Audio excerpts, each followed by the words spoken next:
ፊልሙ የሚጀምረው በህንድ ኮታ ከተማ ውስጥ ሲሆን ሰኒ የተባለ ሰው ኢላማውን ለመፈለግ በሰዎች መካከል በፓርክ ውስጥ ሲዘዋወር ይታያል። ከሩቅ ሆና ላቲካ የተባለችው ወጣት ሴት ከፍቅረኛው ሞንቲ ጋር በከፍተኛ ሁኔታ ስትጣላም ይመለከታታል። ከዛም በድንገት ጥላው ትሄዳለች። ሰኒ ኢላማውን ለይቶ ካወቀ በኋላ አስቂኝ ጭንብል ያደርጋል። ሆን ብሎም ከሞንቲ ጋር ይላተማል።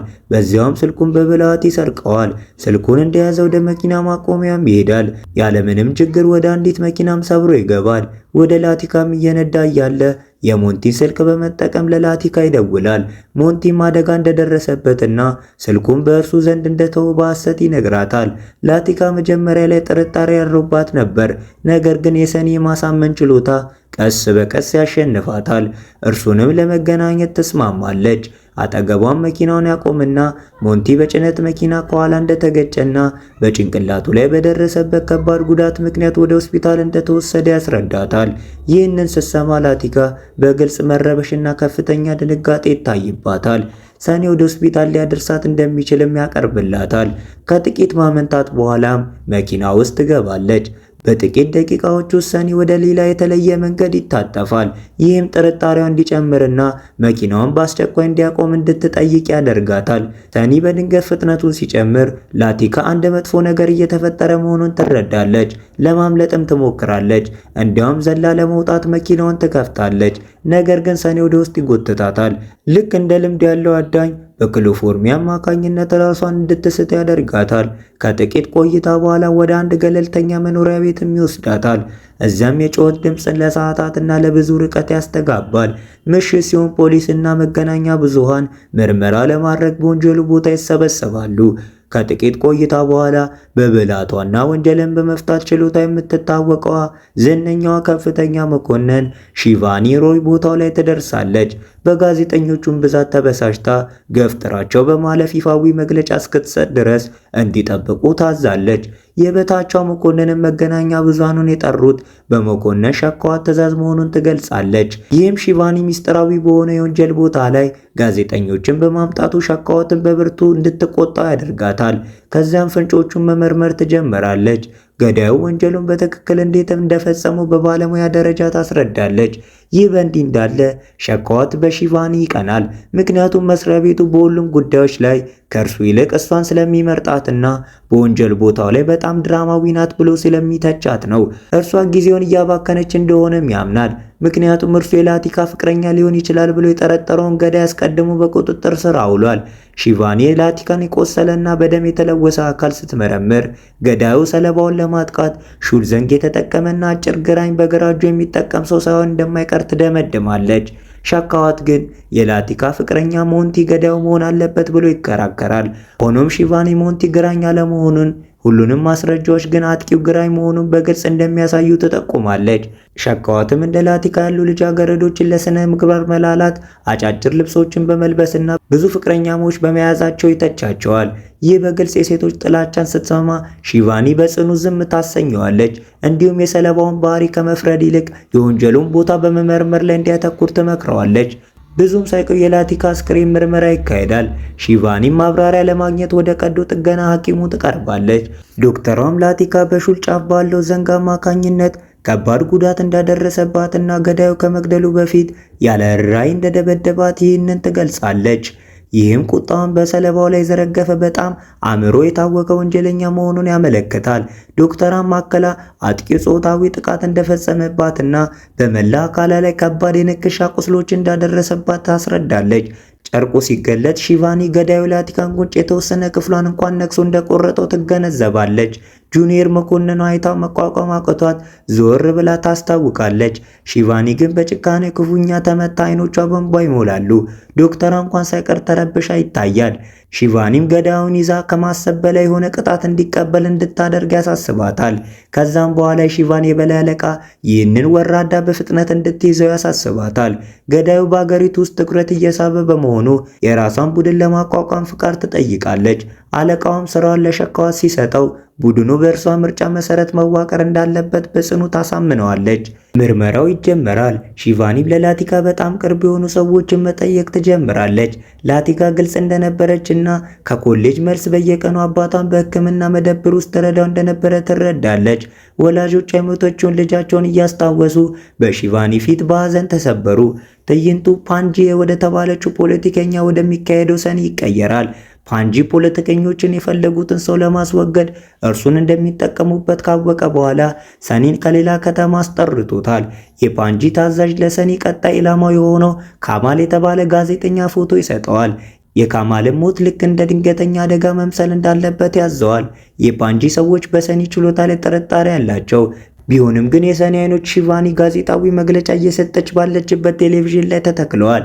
ሺቫኒ ያንን ዝቅተኛ ወንጀለኛ በአንገት ልብሱ ጎትታ እንደምታመጣውና በገዛ እጆቹ እንደምትደበደበው በድፍረት ስትናገር እይታው በቁጣ ተሞላ። የላቲካ ገዳይ በእርሷ ላይ የቀለደባት መሆኑን በመረዳት ሺቫኒ ላኪውን ለመፈለግ ትጣደፋለች። ነገር ግን ማንም አያየውም። ጥቂት ራቅ ብሎ ባለ የሻይ መሸጫ ቦታ ላይ ሰኒ ዘና ብሎ እየበላና እያንዳንዱን እንቅስቃሴውን በቅርብ ይከታተላታል። ቆየት ብሎም በተጨናነቀ መንገድ ላይ ትራፊክ ስታስለቅቅ የትራፊክ ሕግ የጣሰን ፖለቲከኛ ስትቆጣና በፓርክ ውስጥ ሴቶችን የሚያንገላቱ ወንዶችን ስታስር በመላ ከተማው ይከታተላታል። የታዘበ አስተሳሰቡን በመግለጽ ሰኒ እንዴት ሴት ሁልጊዜ ከወንድ በታች መሆን አለባት፣ ከእርሱ ፈቀቅ ማለት የለባትም እና ትዕዛዙን ብቻ መታዘዝ አለባት ሲል ይናገራል። ከዚያም ሺቫኒ እስከ ቤቷ ድረስ ይከታተላታል። እንደ ሰራተኛ በመምሰል ወደ ውስጥ ይሾልካል። እድሉንም በመጠቀም ወደ መኝታ ክፍሏ ይገባል። አልጋዋ ላይም ይጋደማል። ሺቫኒ ወደ ቤት ስትመለስ መስታወቷ በሊፕስቲክ ተለቅልቆ ሳሪዋ ባህላዊ ልብሷና ጫማዎቿ ጠፍቶ ታገኛለች።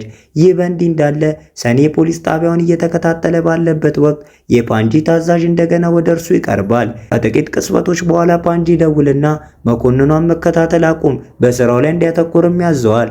ይህም ሰኒ እያንዳንዱ እንቅስቃሴው ክትትል እየተደረገበት መሆኑን እንዲረዳ ያደርገዋል።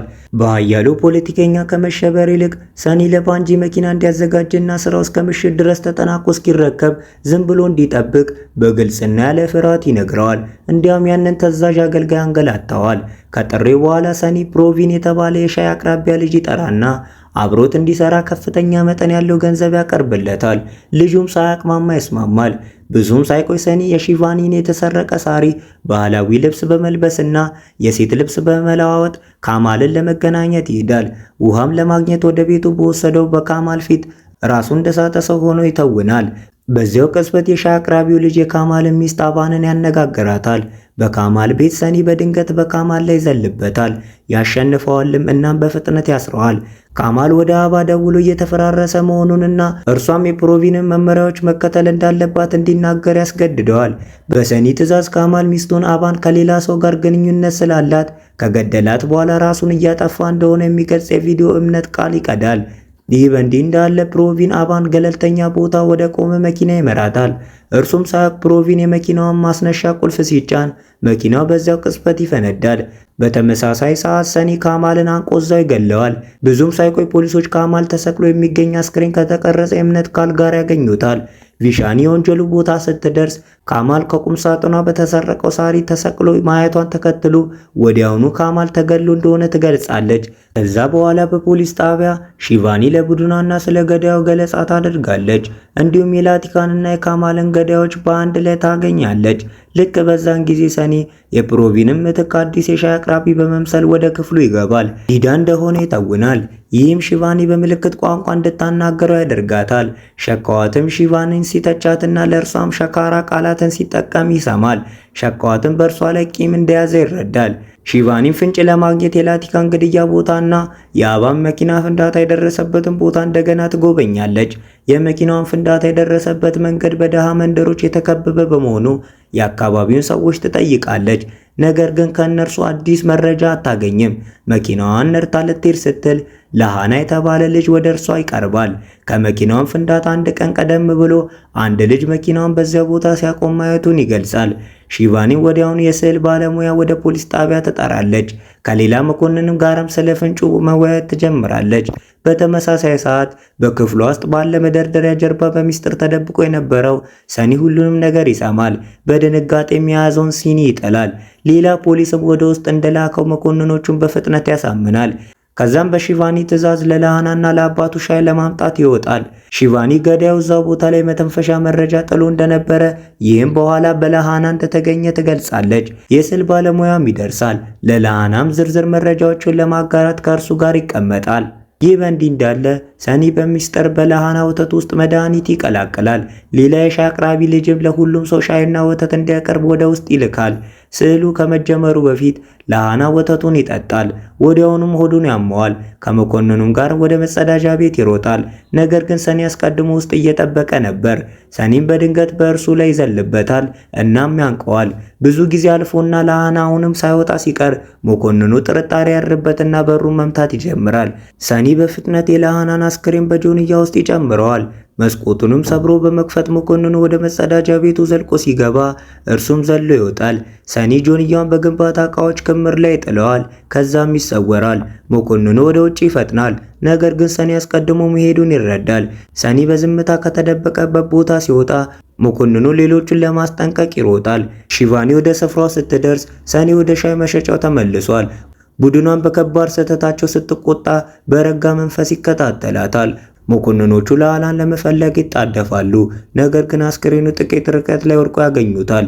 ቆየትም ብሎ በዚያው ምሽት ሰኒ ጆንያውን ወስዶ አስክሬኑን ባቡር ሐዲድ አቅራቢያ ላይ ለመጣል ይሄዳል። ካፌ ውስጥ ተቀምጦ ሰኒ ለሸካዋት ይደውልና ስለ ላሃና አስክሬን ይነግረዋል። የሺቫኒ ዋና ምስክር በፖሊስ ቁጥጥር ስር እያለ መገደሉን ይጠቁመዋል። ዜናውንም በማሰራጨት ሁኔታውን እንዲጠቀምበትና የሺቫኒንም ስም እንዲያጠፋ ሸካዋት ያነሳሰዋል።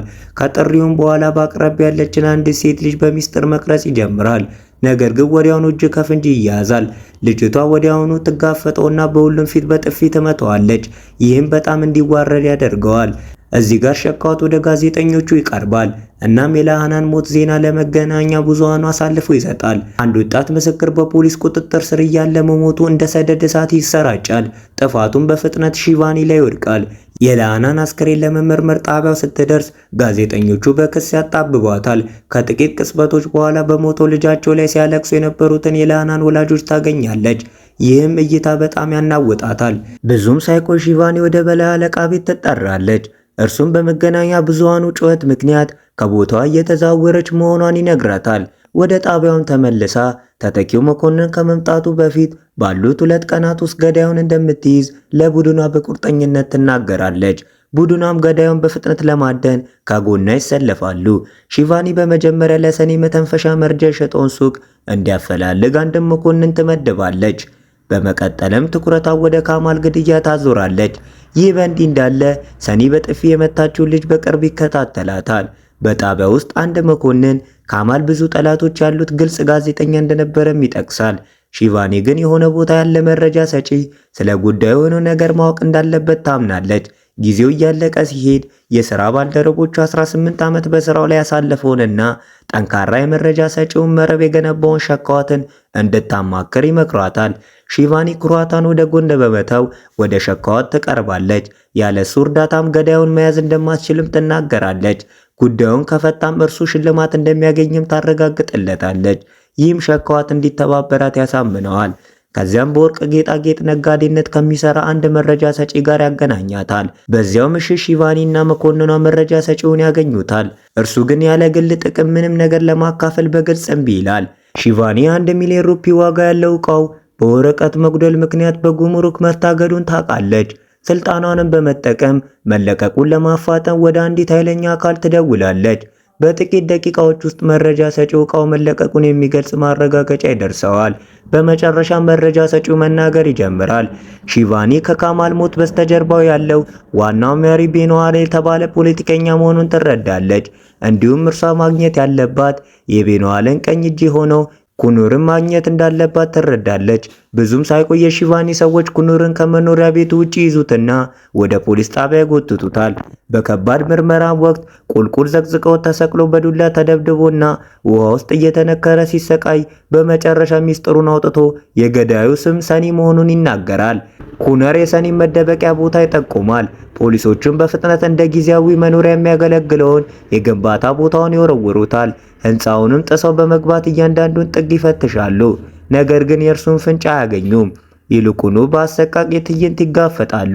ግድግዳዎቹ ላይ እንግዳ የሆኑ ጥቅሶች ተጽፈዋል።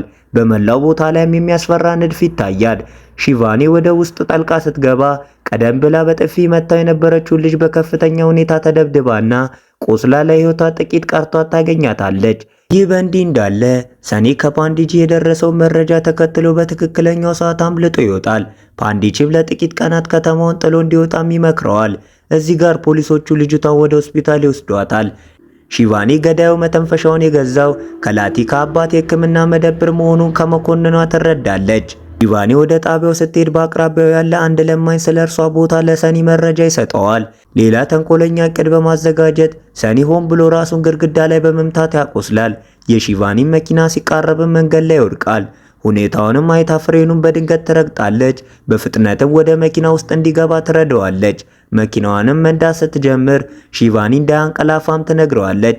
ሰኒ በዝምታ ቀበቶውን አውጥቶ በአንገቷ ላይ ይጠመጥመዋል። ነገር ግን ሺቫኒ በቅስፈት ምላሽ በመስጠት ጥቃቱን በብልሃት ታስቆማለች። ያ ምንም የማይመስለው የሻይ አቅራቢ ልጅ በትክክልም ገዳዩ ሰኒ መሆኑን ትረዳለች። እርሷን ሊገላት ሲሞክር እርሷ መኪናዋን በከፍተኛ ሁኔታ ታጥፈዋለች። ሺቫኒ ከፊት ለፊት ከሚመጣ የጭነት መኪና ጋር መጋጨትን ለጥቂት ታስቀራለች። የሰኒ ጭንቅላትንም ከመኪና መስታወት ጋር ይላተማል። ፍሬኑን በኃይል ስትረግጠው ሰኒ ወደፊት ተወርውሮ ይወድቃል። በፍጥነት ከመኪና ጎትታም ታወጣዋለች። ያለ ራይም ትደበድበዋለች። የእርሱንም ልዩ ቀበቶ ባየችበት ቅስፈት እውነተኛ ማንነቱ እንደተረዳች ትገልጽለታለች። በከባድ ሁኔታም ካረገጠችው በኋላ ሺቫኒ ለሥራ ባልደረባዋ ልትደውል ስትል ሰኒ በድንገት ጭኗ ላይ በስክሪፕቶ በመውጋት ለጥቂት ጊዜ በላይነትን ያገኛል። እርሱም ይሸሻል።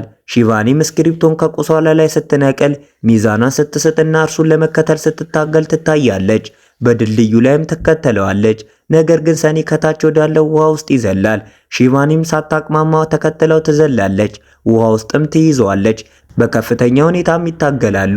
ነገር ግን ሺቫኒ በሰለጠነችበት ብቃትና ልምድ የበላይነቱን ትይዛለች። ሰኒ ተስፋ በቆረጠ ሁኔታ የቆሰለ ጭኗን ሲጨምቀው እጇ ይላላል። በዚህም በአይኗ ፊት አምልጦ መሄድን ይሳካለታል። በማግስቱ ጠዋት ሺቫኒ ለጭኗ ሕክምና እየተቀበለችበት ባለችበት ወቅት መኮንኖቿ ሰኒ በአንድ አሳ አጥማጅ እንደዳነና ነገር ግን ሰኒ በአሳ አጥማጁ ጎጆ ውስጥ ራሱን ካወቀ በኋላ አምልጦ እንደሄደ መኮንኖቿ ለሺቫኒ ሪፖርት ያደርጋሉ። ላቲካ ከመሞታ በፊት የተቀረጸና ሰኒ ላቲካን በመተናኮሱ ምክንያት አውቶቡስ ውስጥ ሲደበድቡት የሚያሳይ ቪዲዮ ያሳዩታል። ሺቫኒም እርሱን ለመከታተል እንዲረዳ ቪዲዮን በከተማ ሁሉ እንዲሰራጭ ቫይራል እንዲሆን ወዲያውኑ ትዕዛዝ ትሰጣለች። ብዙም ሳይቆይ የሰኒ ቪዲዮ በከተማ ሁሉ ይሰራጫል። ሺቫኒም ህዝቡ የላቲካን ገዳይ እንዲያፈላልግ ጥሪ ታስተላልፋለች። ይህ በእንዲህ እንዳለ ሰኒ ራሱን የሙስሊም ሴቶች ልብስ በመልበስ በመሸሸግም የሚቀመጥበትን ቦታ ያገኛል። በተጨማሪም ፓንዲጂ ትምህርት ቤት ልጃገረዶችን ከሚያጠቃ ሰው ጋር መስራት እንደማይፈልግ ገልጾ ሰኒ ዳግመኛ እንዳያገኘውና ካገኘው ግን ከባድ ዋጋ እንደሚያስከፍለው ያስጠነቅቀዋል። ሰኒ ሳይደናገጥ ለደረሰበት ስድብ አጸፋ ለመመለስ ወዲያውኑ ተንኮልንና ዕቅድን ማውጣት ይጀምራል። የተጨናነቀ መንገድ ላይ ፓንዲጂን የልጅ ልጅ ይከተልና ስልኩን ይሰርቀዋል። ወዲያውኑ ስልኩን በመጠቀም የፓንዲጂን የልጅ ልጅ ፕሪያንካን ይደውልላታል። ወንድሟም ከባድ አደጋ እንደደረሰበትም በሐሰት ይነግራታል። እርሷም ደንግጣ ያለችበትን ቦታ ትነግረዋለች። እዚያ ሲደርስ ስልኩን በብልሃት ይመልስላታል። በመኪናም ሊያደርሳት ሐሳብ ያቀርብላታል። አንድ ሰዓት በኋላ ፓንዲጂ የልጅ ልጁ ቦምብ ታጥቃ የሚያሳይ የሚያስደነግጥ ፎቶ ይደርሰዋል። ሰኒ በአቅራቢያው ካለ በረንዳ ሆኖ ፓንዲጂ ሲደውልለት ይከታተለዋል። ሰኒ ፕሪያንካ በቅርቡ እንደምትሞትም ይዝታል። ፓንዲጂ የልጅ ልጁን እንዲተዋትም ይለምነዋል። ሰኒ ግን ለደረሰበት ውርደት ሺቫኒ በይፋ ይቅርታ እንድትጠይቅ ይጠይቃል። ይህ ከሆነ ፕሪያንካን በሰላም እንደሚለቃትም ቃል ይገባል። ከጥቂት ቆይታ በኋላ ሸኳት ሺቫኒ ይቅርታ እንድትጠይቅ እንደሚያደርጋት ለፓንዲጂ በስልክ ያረጋግጥለታል። ሆኖም ሺቫኒ ሰኒ ይቅርታ ብትጠይቅም እንኳን ፕሪያንካን ከመጉዳት እንደማይመለስ ስለምታውቅ ለሰኒ የማይረባ ጥያቄ እጅ አልሰጥም ትላለች። ይልቁንም የደህንነት ካሜራዎችን በመጠቀም ሰኒን በመከታተል ላይ ታተኩራለች። የሥራ ቡድኗም እያንዳንዱን ምስል በጥንቃቄ በመመርመር እንቅስቃሴውን ይከታተላሉ። በመጨረሻም በአንድ የኢንዱስትሪ ቦታ ላይ እንዳለ ይደርሱበታል። የፖሊስ ክፍሎች ከሸኳት ቡድኑ ጋር በመሆን ወደ ኢንዱስትሪ ቦታ ይፈጥናሉ። ሺቫኒ የቦታው ዘበኛ ተገሎ ታገኛለች። መኮንኖቿ ሕንፃውን እንዲወሩ ምልክት ትሰጣለች። ፕሪያንካን ፍለጋ በየቦታው ይበተናሉ። የተሰጠው የጊዜ ገደብ ሲቃረብ ፓንዲጂ በጆንያ ሙሉ ገንዘብ ይዞ ይመጣል። ሺቫኒም የፈለገችውን ያህል ገንዘብ እንድትጠይቅ ይወተውታታል። እንዲያውም ከቦታው እንዳትዘዋወርም ሊሰርዝላት ቃል ይገባል። ሺቫኒ ግን አቋሟን ሳታለሰልስ ፖሊሶች ስራቸውን እንዲተዋቸው በጽኑ ታሳስበዋለች። ጥቂት ደቂቃዎች ብቻ ሲቀሩት ሻካዋት ሺቫኒ ለሰኒ ጥያቄ እጅ እንድትሰጥ ይማጸናታል። እርሱንም ቢሆን ችላ ትለዋለች። በድንገትም ሰኒ ሁልጊዜ ግድያዎቹን እንደ ቲያትር እንደሚያዘጋጅም ትረዳለች። ይህም ማለት ፕሪያንካን በግልጽ በሚታይ ቦታ ደብቋታል ማለት ነው። በመጨረሻዎቹም ደቂቃዎች ላይ ፕሪያንካ ቦምብ ታጥቃ ያለችበትን የጭነት መኪና ታገኛለች። ፍንዳታውም ከመከሰቱ ጥቂት ሰከንዶች በፊት ፖሊሶች ፕሪያንካን በፍጥነት ወደ ሰላማዊ ቦታ በማውጣት ሕይወቷን ያተርፋሉ። ከጥቂት ቆይታ በኋላ ሰኒ በሚቀጥለው ምርጫ ከሚወዳደረው ቤኖዋል ከተባለ ፖለቲከኛ የፓንዲጂ ቀጣሪ ጋር ይገናኛል። ቤኖዋል ከፖሊስ እንዲያድነውን በምላሹ ደግሞ የሚቀጥለውን ተግባር እንዲያከናውንለትም ያሳምነዋል። ቤኖዋል በፊቱ ሁለት መሰናክሎች እንዳሉ ይገልጻል። ጋዜጠኛው ካማልና ተቀናቃኝ ፖለቲከኞች ሲሆኑ ሁለቱንም እንዲወገዱ ይፈልጋል። የፕሪያንካ መታገዝ ዜና በከተማ ሁሉ ይሰራጫል። ጋዜጠኛው አሚት ሻርማ በቻናሉ ላይ ሺቫኒ ብቃት የሌላት ሴት የፖሊስ መኮንን እንደሆነች በመግለጽ ስሟን ያጠፋል። ይህ በእንዲህ እንዳለ ሺቫኒ በበላዮቿ ተጠርጣ ጉዳዩን እንድታቆም ትታዘዛለች። ነገር ግን እየደረሰባት ያለው ጫና ቢጨምርም ወደ ኋላ ላለማለት ትቆርጣለች። ለዚህ ምላሽ ይሆን ዘንድ ሺቫኒ ሴቶች እንደ ወንዶች ጠንክረው ቢሰሩም በዕለት ተዕለት ሕይወታቸው ስለሚደርስባቸው ኢፍትሐዊ አያያዝ ጠንከር ያለ ንግግር ታደርጋለች። ሻካዋትም ከልጁ ጋር ሆኖ ስርጭቱን ይመለከታል። በመላ ሀገሪቱም ስፍር ቁጥር የሌላቸው ሴቶች በቃላቷ ይማረካሉ። ንግግሯን በሀገር አቀፍ ደረጃ በሴቶች ዘንድ ትልቅ ስሜትን ይፈጥራል። ከዝግጅቱ በኋላ ሺቫኒ በድፍረት በመናገሯ ከሰኒ የማድነቂያ ስልክ ይደርሳታል። እንደርሷ ያለች ሌላ ደፋር ሴት ለመጥለፍ እቅድ እንዳለውም ይነግራታል። ወዲያውኑ ሺቫኒ ወደ ተግባር ትገባለች። ከቡድኗ ጋርም በመሆን የሰኒ ቀጣይ ኢላማ ማን ሊሆን እንደሚችልም ትወያያለች። ሁሉም የተሳሳቱ ኢላማዎች ይገምታሉ። ሻካዋት በድንገት ብቅ ይላል። የሰኒ ቀጣይ ኢላማ ከቤኖዋል ይልቅ የምርጫ ትኬቱን የምታገኘው ሱናዳ እንደሆነችም ይናገራል። ቤኖዋል ቀደም ሲል ካማል እንዲገድል ሰኒን ቀጥሮት እንደነበር ስለምታውቅ ሺቫኒ ወዲያውኑ ታምነዋለች። በዲዋሊ በዓል አከባበር መካከል ሱናዳ ወደ ቤተ መቅደስ ትሄዳለች። ሰኒም እዛው ሊጠልፋት ይጠብቃል። ሱናዳን በቀጥታ ማግኘት ስላልቻለች ሺቫኒ ለጠበቋ ስለሚመጣው አደጋ ማስጠንቀቂያ ትሰጣለች። ጠባቂው ከጥቂት ጊዜያት በፊት በጣም የሚመሳሰል ሰው መኪና ነርቶ ሲሄድ ማየቱን ይናገራል። ሺቫኒ ወዲያውኑ የአካባቢውን የፖሊስ አዛዥ ለእርዳታ ትጠራለች። ብዙም ሳይቆይ የሚመሳሰል መኪና በአቅራቢያው በሚገኝ የፖሊስ ፍተሻ ጣቢያ ይታያል። ተሽከርካሪውም የፖሊስን መከላከያዎችን ሰብሮ ያልፋል። ይህም የፖሊስ መኪኖች በከፍተኛ ፍጥነት እንዲከተሉት ያደርጋል። ሆኖም ፖሊሶች በመኪና ውስጥ ሌላ ሰው ያገኛሉ። ይህም ሰኒ እነርሱን ለማሳሳት የከፈለው ሰው ነው። መኮንኖቹ ወደ ሰኒ ሊያደርሳቸው የሚችሉ ሁለት ተጨማሪ ፍንጮችን ቢያገኙም ሺቫኒ ግን ሰኒ እየተጫወተባቸው እንደሆነ ትጠረጥራለች። በአስም በሽታው ምክንያት ሰኒ ረጅም ርቀት መሮጥን እንደማይመርጥና ከመሮጥ ይልቅ ተደብቆ መቆየትን እንደሚመርጥ ትገነዘባለች። ወደ ተግባርም በመግባት ሁለት የቡድን አባላቶቿን እንዲከተሉ ትልካለች።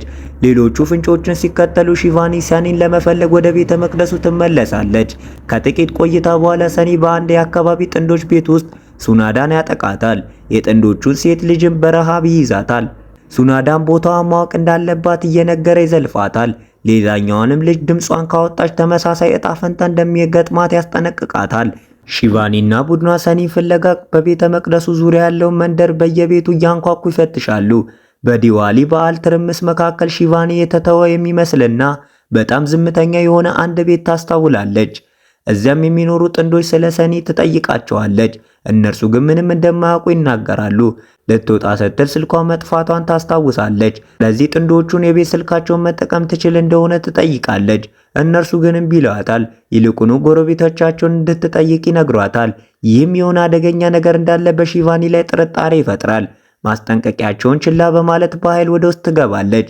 ጥንዶቹ እንድትወጣም ይለምኗታል። ይህም ሰኒ በቤታቸው ውስጥ እንዳለ ያረጋግጥላታል። ፍርሃትም ሆነ። በመጨረሻም ሰኒ ልጃቸውን ፎቅ ላይ እንደቆለፈባትና እርዳታ ከጠሩ እንደሚገላት ዝቶባቸው እንደነበረ ያምናሉ። ፖሊስ እንዲጠሩም ስልኳን ትሰጣቸዋለች። እርሷ ግን ሰኒን ለመጋፈጥ ወደ ፎቅ ላይ ትሮጣለች። በሚስጥርም ገብታ ልታስሮ ትሞክራለች። ነገር ግን ሰኒ ቀድሞ ይመታታል። ራሷንም እንድትስት ያደርጋታል። ከጥቂት ቆይታ በኋላ ሺቫኒ ስትነቃ በገመድ ታስራ ታገኘዋለች። ሰኒም ሱናዳን በጭካኔ ሲያጠቃት ትመለከታለች። ሱናዳን ማነቅ ሲጀምር ሺቫኒ ስሜቱን ለመቀስቀስ ስለ አባቱና ስለ እናቱ ማውራት ትጀምራለች። የሰኒን አባት እስር ቤት ውስጥ አግኝተው እንደነበርና ጥቁር ታሪኩንም ታጋልጣለች። ከዓመታት በፊት የሰኒ አባቱ እናቱን በጣሪያው ላይ ተደብቃ ካገኛት በኋላ የገደላት እብድ ነበር። እናቱን ለማምለጥ ሞክራ ነበር፣ ነገር ግን ያለችበትን ቦታ የጠቆመ ሰኒ ራሱ ነበር። ይህም ለሞቷ ዋነኛ ምክንያት ሆነ። ይህንን የጥፋተኝነት ስሜት መሸከም ስላልቻለ የአስም በሽታው ይዘውና ወደ እብደት ተቀየረ።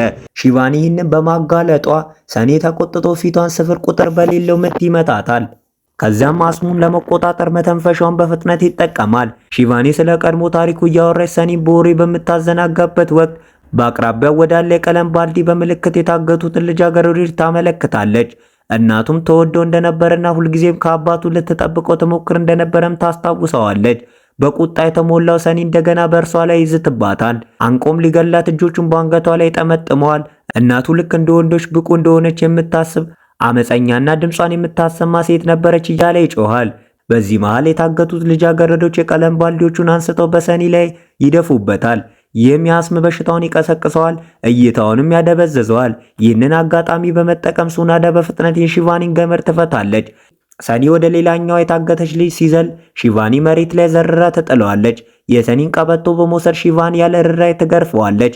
ከዛም ወደ ጎዳና ጎትታ በማውጣት ጥቃቷን ትቀጥላለች። ጎረቤቶችም ለማየት ሲሰበሰቡ የታገተችው ልጅና ሱናዳም ተቀላቅለው ሰኒን በስቃይ እየተንፈራገጠ ሲጮህ በየተራ ይደበድቡታል። ፍትህ ተገኘ። ነገር ግን ሺቫኒ በቆሰለና በደከመ ሁኔታ መሬት ላይ ትወድቃለች። ሕይወታቸውን ያጡ ሰለባዎች ሁሉ በሐሳቧ ይመላለሱባታል። ከባድ የአይጥና የድመት ሩጫ በኋላ ፊልሙ በሰኒ ሞት እዚህ ጋር ያበቃል። ቪዲዮን ከወደዳችሁ በእናታችሁ ትወዱታላችሁ። ምንም ወዳችሁታል። በቃ ከጨረስክ ወደሃል። ያልጨረሰ እንግዲህ ያው በቃ አልጨረሰም። ግን ከጨረስክ በቃ ሰብስክራይብ አድርገው ውጪ። አረባክሽን እንተሳሰብ። ሴትም ቆንሽ ወንድም ቆንክ ጺምም ቆንክ እባካችሁ አረበና እኔ ማለት ነው። አረ እናንተ ሰብስክራይብ አድርጎኝ